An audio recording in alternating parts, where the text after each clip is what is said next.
Chan sao pi rau chang na in tu zan chu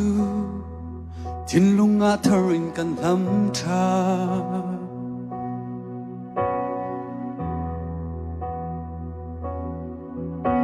Do tu trang dang a bom in kan le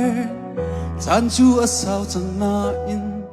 tu zan chu mi thlama a thar in na lang tha Kado nó khôi na kal da tin lung chu khôi tu nang kong ruột in an lam cha net lom ti lo an chang mi kan tuan bia chu cây trang chung tu za na thơ chan a ô đốt mi nang lung lom nak cha kan nun nak tiang man kan pek nan bal dang trang an ai lom nak chu nam hu cha an do tu cây kal dak in lem na sar kan dot mi kan tiang bia allo di ai mo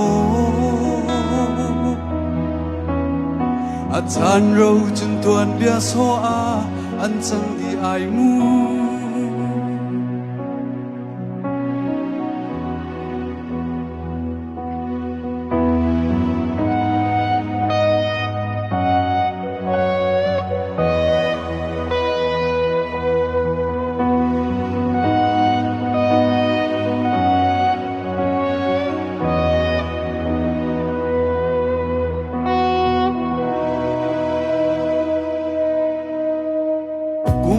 Chan sao pi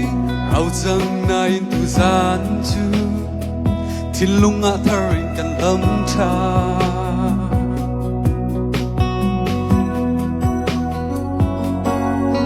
Kado na khôi na kal dak thin lung chu khôi tu nang kong ruột in an lam cha net lom ti lo An chang mi kan tuan bia chu cây trang chung tu za na thơ chan a ô đốt mi nang lung lom nak cha kan nun nak tiang han kan pek nan bal dang kang an ai lom nak chu nam hu cha an do tu cây kal dak in yam na sar kan dot mi kan tiang bia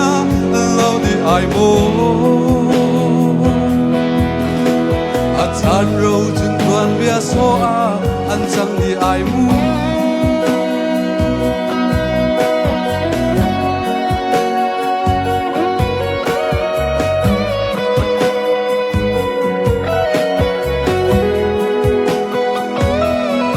An chang mi kan tuan bia chu cây trang chung tu za na thơ chan a ô đốt mi nang lung lom nak cha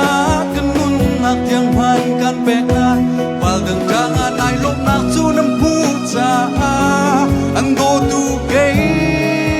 kal dak in lem na sar kan dot mi kan tiang bia an lo di ai mo a chan ro chun tuan bia so a an chang di ai mu Chan ro chun tuan bia so a an chang di ai mu